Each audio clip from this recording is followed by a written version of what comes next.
Hello friends, എല്ലാവർക്കും നമസ്കാരം. നിങ്ങൾ ഏവരും കാത്തിരിക്കുന്ന അലീനയുടെ നാളത്തെ വിശേഷത്തിലേക്ക് എല്ലാ കൂട്ടുകാർക്കും സ്വാഗതം. എല്ലാവർക്കും നല്ലൊരു ശുഭരാത്രി നേർന്നുകൊണ്ട് തന്നെ നമുക്ക് നാളത്തെ സൂപ്പർ ഹിറ്റ് വിശേഷത്തിലേക്ക് കിടക്കാം. അപ്പൊ അതിനു മുമ്പായിട്ട് ആരെങ്കിലും നമ്മുടെ ഈ ചാനൽ ആദ്യമായിട്ട് കാണുന്നുണ്ടെങ്കിൽ ഇതുവരെ സബ്സ്ക്രൈബ് ഒന്നും ചെയ്തു വെച്ചിട്ടില്ലെങ്കിൽ തീർച്ചയായിട്ടും ഒന്ന് സബ്സ്ക്രൈബ് ചെയ്ത് വെക്കുന്നതിനോടൊപ്പം തന്നെ ഒരു ലൈക്ക്, ഒരു ഹൈപ്പും കൂടെ അടിച്ചിട്ട് വീഡിയോ കാണാൻ വേണ്ടി ശ്രമിക്കണേ. അപ്പൊ നമുക്ക് നേരെ നാളത്തെ വിശേഷത്തിലേക്ക് തന്നെ കടക്കാല്ലേ.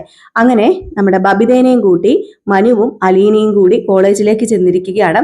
കോളേജിലേക്ക് ചെല്ലാൻ ബബിതയ്ക്ക് കുറച്ച് മടിയൊക്കെ ഉണ്ട്. ആ മുഖത്തെ ആ ഒരു ഭാവമൊക്കെ വെച്ചിട്ട് നമ്മുടെ അലീന കുറച്ച് ഉപദേശിച്ചപ്പോൾ കൂടുതൽ ഉപദേശം ഒന്നും കൊടുത്ത് നീ ചളവാക്കല്ലേ അലീന എന്നും പറഞ്ഞുകൊണ്ട് ബബിതേനെയും കൂട്ടിക്കൊണ്ട് ഇവര് നേരെ പ്രിൻസിപ്പാളിന്റെ റൂമിലേക്കാണോ ആദ്യം പോകുന്നത്. അങ്ങനെ നമ്മുടെ അലീനയും കൂട്ടിയല്ല ബബിതേനെയും കൂട്ടി അലീനയും മനുവും കൂടെ പ്രിൻസിപ്പാളിന്റെ റൂമിലേക്ക് പോകുന്നുണ്ട്. ഏതായാലും ബബിതേനെ കണ്ടതേ തന്നെ അവിടെ നിൽക്കുന്ന കുട്ടികളൊക്കെ ബബിതേനെ തന്നെ രൂക്ഷമായിട്ട് ഇങ്ങനെ നോക്കുന്നു, എന്തൊക്കെയോ പറയുന്നു, ചിരിക്കുന്നൊക്കെ ഉണ്ട്. അതൊന്നും ആദ്യം ഒന്നും കണ്ട ഭാവം നടിച്ചില്ല. ബബിതയും നടിച്ചില്ല, അലീനയും നടിച്ചില്ല, നമ്മുടെ മനുവും നടിച്ചില്ല. എന്നിട്ട് ബബിതയോട് പറയുന്നുണ്ട്, നീ പേടിക്കൊന്നും വേണ്ട, നമുക്ക് പ്രിൻസിപ്പാളിനെ കണ്ട എല്ലാ കാര്യങ്ങളും സെറ്റ് ആക്കാന്ന് പറഞ്ഞ് നേരെ റൂമിൽ ചെന്നപ്പോൾ അവിടെ പ്രിൻസിപ്പാൾ ഉണ്ടായിരുന്നു. അങ്ങനെ പ്രിൻസിപ്പാളിനോട് നമ്മുടെ മനു കയറി കാര്യങ്ങളൊക്കെ പറയാണ് കേട്ടോ. ഇന്നു മുതൽ ഇവള് കോളേജില് ഇന്നു മുതലാണ് ഇനിയിപ്പോ ഇവള് കോളേജിലേക്ക് വന്നിരിക്കുന്നത്. കാര്യങ്ങളൊക്കെ അറിയായിരുന്നല്ലോ സാറിന്റെ കാര്യം വേറെ ഒന്നും അല്ലായിരുന്നു. രോഹിത്തിന്റെ ഈ പ്രശ്നങ്ങളൊക്കെ ആയിട്ട് ഇവളുടെ ആങ്ങളുടെ പ്രശ്നങ്ങളൊക്കെ ആയിട്ട് ഇരിക്കുന്നുണ്ട്. ഇവക്ക് വരാനൊരു ബുദ്ധിമുട്ടുണ്ടായിരുന്നു, ഒരു മടി ഉണ്ടായിരുന്നു. അപ്പൊ അതുകൊണ്ടാണെന്ന് പറഞ്ഞപ്പോഴത്തേക്കും അങ്ങനെ ബുദ്ധിമുട്ടും മടിയും കാണിച്ചിട്ട് ക്ലാസ് കളയേണ്ട കാര്യമില്ലായിരുന്നല്ലോ. നേരത്തെ തന്നെ ഈ കുട്ടിക്ക് ഇവിടെ വന്ന് ചേരാന്നുള്ള കാര്യം ഉണ്ടായിരുന്നുള്ളൂ. പിന്നെ ഇതൊക്കെ ഓരോരുത്തരുടെ ഇഷ്ടമല്ലേ. ഇപ്പൊ കോളേജിലല്ലേ പഠിക്കുന്നത്, സ്കൂളിലൊന്നും അല്ലല്ലോ.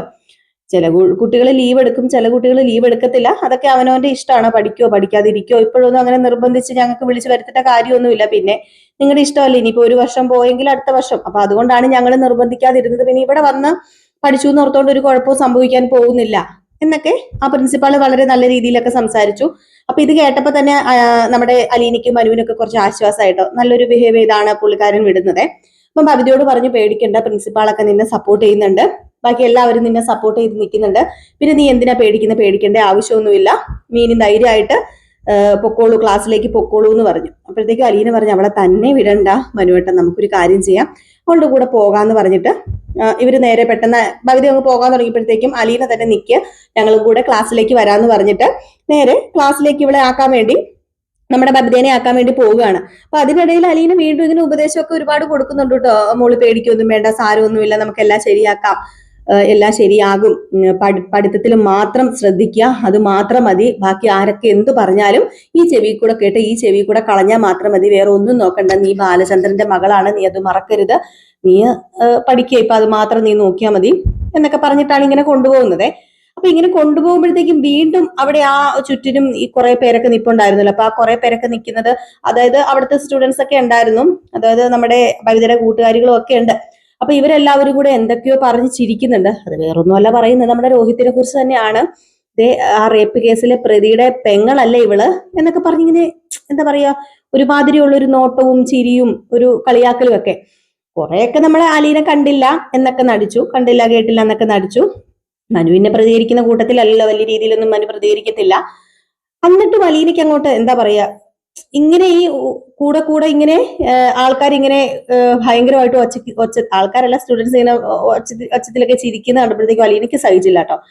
അലീന പെട്ടെന്ന് നമ്മുടെ ബബിതയുടെ കൈ പിടിച്ചിട്ട് തിരിഞ്ഞിട്ട് കുറച്ച് ഗ്യാങ് ഉണ്ടാവും അവരുടെ അടുത്തേക്ക് എന്നിട്ട് പറഞ്ഞു, അല്ല നിങ്ങൾ എന്ത് കണ്ടിട്ടാണ് ഈ ചിരിക്കുന്നത്? നിങ്ങളുടെ കുടുംബത്തിൽ ആർക്കെങ്കിലും ഇത് സംഭവിച്ചതെങ്കിൽ നിങ്ങൾ ഇങ്ങനെ മാറി നിന്ന് കളിയാക്കി ചിരിച്ച് അട്ടഹസിച്ച് ഇങ്ങനെ ചെയ്യുമായിരുന്നു? ഒരിക്കലും ചെയ്യത്തില്ലായിരുന്നല്ലോ. നിങ്ങളുടെ വീട്ടിലെ ആർക്കെങ്കിലും വരുമ്പോഴേ നിങ്ങൾക്ക് അതിന്റെ ബുദ്ധിമുട്ട് അറിയത്തുള്ളൂ. ഇവൾ എന്ത് തെറ്റ് ചെയ്തിട്ടാ? ഇവള് രോഹിത്തിന്റെ പെങ്ങളായതാണോ തെറ്റ്? അതോ ഇനിയിപ്പം ഇവള് ഈ കോളേജിൽ വീണ്ടും പഠിക്കാൻ വന്നാണോ തെറ്റ്? നിങ്ങൾക്ക് എന്താ ഇപ്പം വേണ്ടത്? നിങ്ങൾക്കും ഇവിടെ പഠിക്കണ്ടേ? നിങ്ങളിവിടെ പഠിക്കാൻ വന്നതല്ലേ? അതുകൊണ്ട് ഞാനൊരു കാര്യം പറഞ്ഞേക്കാം, ഇതിന്റെ പേരിൽ എന്തെങ്കിലും പ്രശ്നം ഉണ്ടായിട്ടുണ്ടെങ്കിൽ ഉറപ്പായിട്ടും ഞങ്ങളോട് പ്രിൻസിപ്പാൾ പറഞ്ഞിട്ടുണ്ട്, എന്തെങ്കിലും ഉണ്ടായിട്ടുണ്ടെങ്കിൽ അടുത്ത നിയമപരമായിട്ട് ഞങ്ങൾ മുന്നോട്ടേക്ക് പോകും.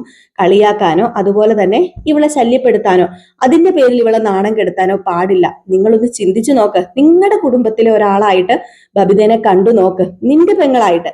നീയല്ലേ ഭയങ്കര ശബ്ദത്തിൽ കിടന്ന് ചിരിച്ചത്, നിന്റെ പെങ്ങളാണ് ഈ വന്നിരിക്കുന്നെങ്കിലോ ഒന്ന് നീ ഓർക്കുക. പിന്നെ ഈ പറയുന്ന രോഹിത് പ്രതിയല്ല എന്ന് തെളിഞ്ഞിട്ടുള്ള കാര്യമാണ്. ഈ രോഹിത് നിരപരാധിയാണ്. നിരപരാധി ആയതുകൊണ്ടാണ് രോഹിത്തിനെ വെറുതെ വിട്ടിരിക്കുന്നത്.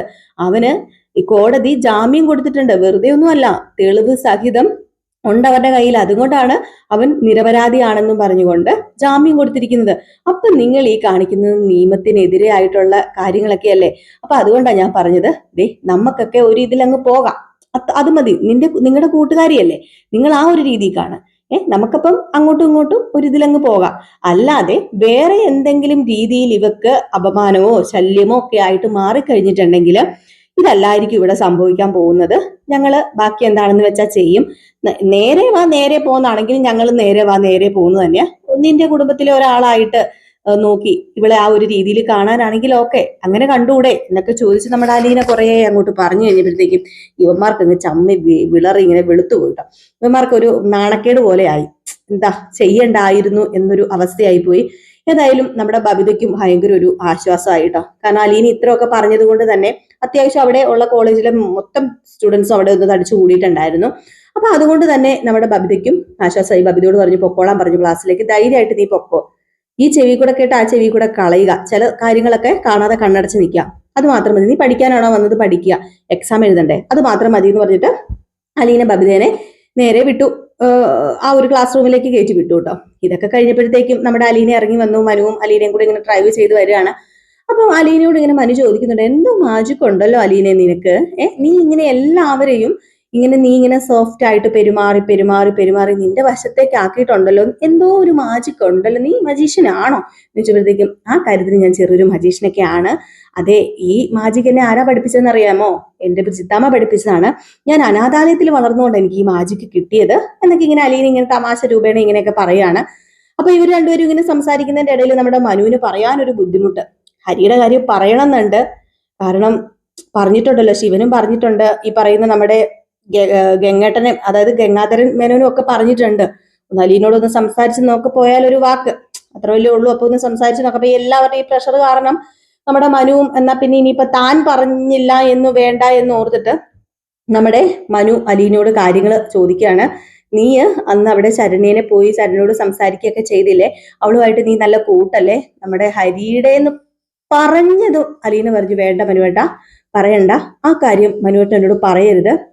മനുവേട്ടൻ ഞാൻ അങ്ങനെയല്ല കാണുന്നത്, മനുവേട്ടന് ഞാൻ കാണുന്നത് എങ്ങനെയാണെന്ന് മനുവേട്ടൻ അറിയാലോ, മനുവേട്ടൻ ആരാണെന്നും എന്താണെന്നും മനുവേട്ടൻ ഒരു മനുഷ്യത്വം ഉണ്ടെന്നും ഒക്കെ എനിക്കറിയാം. അപ്പൊ അതുകൊണ്ട് മനുവേട്ടൻ തരം താഴ്ന്നു പോകുന്ന എനിക്ക് ഇഷ്ടമല്ല. ഇപ്പൊ സംസാരിച്ചത് മനുവേട്ടൻ തരം താഴ്ന്ന ഒരു രീതി തന്നെയാണ്, എനിക്ക് മനുവേട്ടൻ തരം താഴ്ന്നു പോകുന്ന ഇഷ്ടമല്ല. അപ്പൊ അതുകൊണ്ട് മനുവേട്ടൻ ഇനി അതിനെ കുറിച്ച് പറയരുത് പ്ലീസ് മനുവേട്ട എന്ന് പറഞ്ഞ് അവിടെ നമ്മുടെ അലീന അത് സ്റ്റോപ്പ് ചെയ്യിപ്പിച്ചു. കാരണം കൂടുതൽ ഇനി പറയാൻ വന്നു കഴിഞ്ഞിട്ടുണ്ടെങ്കിൽ ചിലപ്പം നമ്മുടെ അലീനയ്ക്ക് മനുവിനോട് ദേഷ്യം വരും. എന്നിട്ട് നേരെ നമ്മുടെ മനുവും അലീനയും കൂടെ നേരെ പോകുന്നത് നെടുമുറിക്കൽ വീട്ടിലേക്കാണ്. അലീന കയറി അങ്ങോട്ട് പോയി കേട്ടോ. അപ്പൊ അലീന അങ്ങ് കയറിപ്പോയി. അലീന അങ്ങ് കയറിപ്പോയപ്പോ അലീനയുടെ മുഖത്തൊക്കെ ഒരു ചെറിയൊരു വ്യത്യാസമൊക്കെ ഉണ്ട്. അപ്പോഴത്തേക്കും എന്തോ ഒരു മുഖപ്രസാദമൊന്നുമില്ല. അപ്പം നമ്മുടെ ബാലചന്ദ്രൻ ചോദിച്ചു, എന്താ പറ്റിയത്, കോളേജിലെ കാര്യങ്ങൾ എന്തൊക്കെയായെന്ന് ചോദിച്ചു. അപ്പൊ അലീന പറയുന്നുണ്ട്, കുഴപ്പമൊന്നുമില്ല, അവിടെ എല്ലാം സെറ്റ് ആക്കിയിട്ടുണ്ട്, അച്ഛൻ പേടിക്കണ്ട, അവള് നല്ല ധൈര്യമായിട്ട് തന്നെയാണ് ഇവിടുന്ന് പോയിരിക്കുന്നത്, ഒരിക്കലും പേടിക്കണ്ട, അവൾ അവിടെ പോയി ഇനി പഠിച്ച് അവള് നല്ല രീതിയിൽ തന്നെ മുന്നോട്ടേക്ക് പോകും, പേടിക്കൊന്നും വേണ്ട എന്നൊക്കെ ഇങ്ങനെ പറഞ്ഞു. അപ്പൊ ഇതൊക്കെ കേട്ട് കഴിഞ്ഞപ്പോഴത്തേക്കും ബാലചന്ദ്രൻ ഓക്കെ എന്ന് വെച്ചു. എന്നിട്ട് അലീന അങ്ങ് കയറിപ്പോയി. അപ്പോഴത്തേക്കും ബാലചന്ദ്രൻ ഓക്കെ ഒക്കെ വെച്ചു കേട്ടോ. അപ്പം അലീന അകത്തേക്ക് കയറിപ്പോയപ്പോഴത്തേക്കും തന്നെ ബാലചന്ദ്രൻ എന്തോ ഒരു സംതിങ് റോങ്. അപ്പം ചോദിച്ചു, എന്താ പറ്റിയത് അവക്ക് എന്നിങ്ങനെ ചോദിച്ചപ്പോഴത്തേക്കും അത് പിന്നെ എനിക്കൊരു ചെറിയൊരു അബദ്ധം പറ്റി അങ്കിളെ എന്ന് പറഞ്ഞപ്പോ, എന്താ അബദ്ധം, നിനക്ക് എന്താ അബദ്ധമാണ് പറ്റിയത് നീ ചോദിച്ചു. അങ്ങനെ, അയ്യോ അങ്കിള് വിചാരിക്കുന്ന പോലത്തെ ഒരു അബദ്ധമല്ല പറ്റിയത് അങ്കിളെ, വേറെ ഒന്നുമല്ല, ഞാൻ ഹരിയെ കുറിച്ച് അവളോടൊന്ന് സംസാരിച്ചു, അച്ഛനും അമ്മയും അതുപോലെ തന്നെ ഗംഗാധരൻ അങ്കിളും ഒക്കെ എന്നെ ഇങ്ങനെ നിർബന്ധിച്ചുകൊണ്ടാണെന്ന് ഞാനൊന്ന് ചെറുതായിട്ടൊന്ന് സൂചിപ്പിച്ചതേ ഉള്ളൂ, നമ്മുടെ ഹരിനെ എങ്ങനെയും ഒന്ന് പുറത്തിറക്കണ്ടേ എന്ന് ഒന്നിങ്ങനെ പറഞ്ഞു.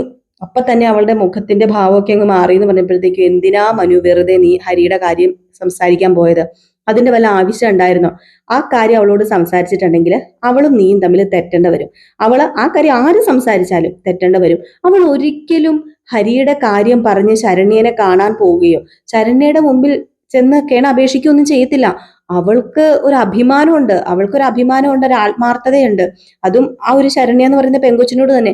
ആ പെങ്കൊച്ചിന്റെ ജീവിതം ഇങ്ങനെ ആകാൻ കാരണക്കാരനായ ഹരിയുടെ കാര്യം സംസാരിക്കാൻ അത് നീ ചെയ്തത് തെറ്റാണെന്ന് പറഞ്ഞപ്പോ അതെനിക്ക് മനസ്സിലായി എങ്കിലും ഞാൻ ചെയ്തത് തെറ്റാണെന്ന് എന്തോ ഞാൻ അപ്പം അങ്ങ് പറഞ്ഞും പോയി, എനിക്ക് അറിയത്തില്ല, എനിക്ക് വല്ലാത്തൊരവസ്ഥയിലായി പോയെന്ന് പറഞ്ഞപ്പോ ഇനി ദേവേത് നീ ഹരിയുടെ കാര്യം പറയാതിരിക്കുക, അവനെ പുറത്തിറക്കാൻ പറ്റുമെങ്കിൽ അവൻ തെറ്റ് ചെയ്തിട്ടില്ലെങ്കിൽ അവൻ പുറത്തിറങ്ങട്ടെ, ഇനിയിപ്പം വേറെ എന്തെങ്കിലും രീതിയിൽ ഇറക്കാൻ നോക്ക്, അല്ലെങ്കിൽ നിങ്ങൾ പോയി സംസാരിക്കുക, അല്ലെങ്കിൽ നിന്റെ അപ്പനോട് പോയി സംസാരിക്കാൻ പറ, അങ്ങനെ എന്തെങ്കിലും വഴി നോക്ക്, അല്ലാതെ അലീനയെ പറഞ്ഞു വിട്ട് എന്തെങ്കിലും നേടിയെടുക്കാമെന്ന് ഒരിക്കലും വിചാരിക്കേണ്ട മനു. നിന്റെ ഭാഗത്ത് നിന്ന് ഇങ്ങനെ ഉണ്ടാകുന്നു ഞാനും കരുതിയില്ല.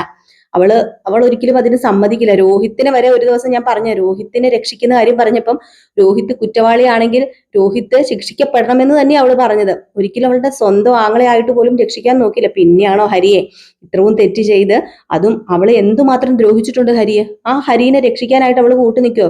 ഇപ്പോ മനു നീ പറഞ്ഞത് തന്നെ മോശമായി പോയി എന്നൊക്കെ ഇങ്ങനെ പറഞ്ഞപ്പോഴത്തേക്കും നമ്മുടെ മനുവിന് തന്നെ പോയിട്ട് കുറച്ചിട്ട് പോലെ തോന്നി.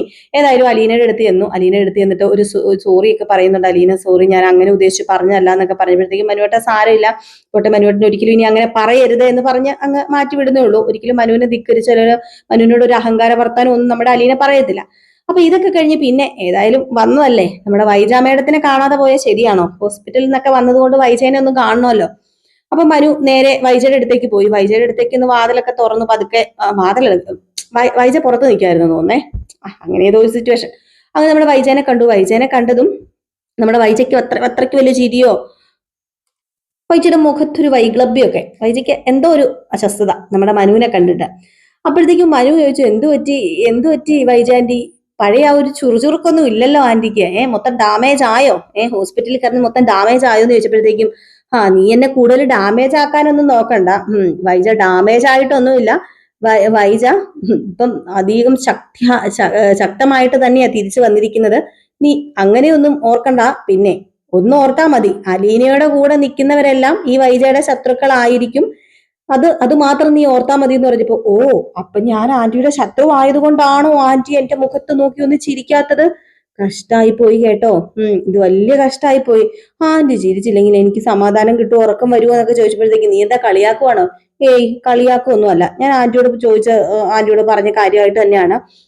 അപ്പൊ അലീനയുടെ ശത്രു ആണ് ആന്റി, അപ്പം ബാക്കി അലീനയുടെ കൂട്ടാളികളെല്ലാം ആന്റിയുടെ ശത്രുക്കളാണെങ്കിൽ, അല്ല വിരളിൽ എണ്ണാവുന്ന ആരെങ്കിലും ആന്റിയുടെ മിത്രമായിട്ട് കാണുമോ എന്ന് ചോദിച്ചപ്പോഴത്തേക്കും, ദേ മനു, നീ കൂടുതൽ സംസാരിക്കാൻ നിൽക്കരുതേ, ഞാൻ ആകെ പാടെ പിടിവിട്ട് നിൽക്കുക, നീ പോകുന്നും പറഞ്ഞ് നമ്മുടെ മനുവിനെ അവിടെ നിന്ന് മാറ്റി വിടുകയാണ് കേട്ടോ. പിന്നെ നിന്റെ അപ്പനും നിന്റെ അപ്പന്റെ ചേട്ടനും ഒക്കെ ചേർന്ന് എന്നെ ഇവിടെ കൊണ്ടുവന്ന് നിർത്തിയിട്ടുണ്ടെങ്കിൽ എനിക്കറിയാം എന്താ ചെയ്യേണ്ടതെന്ന്.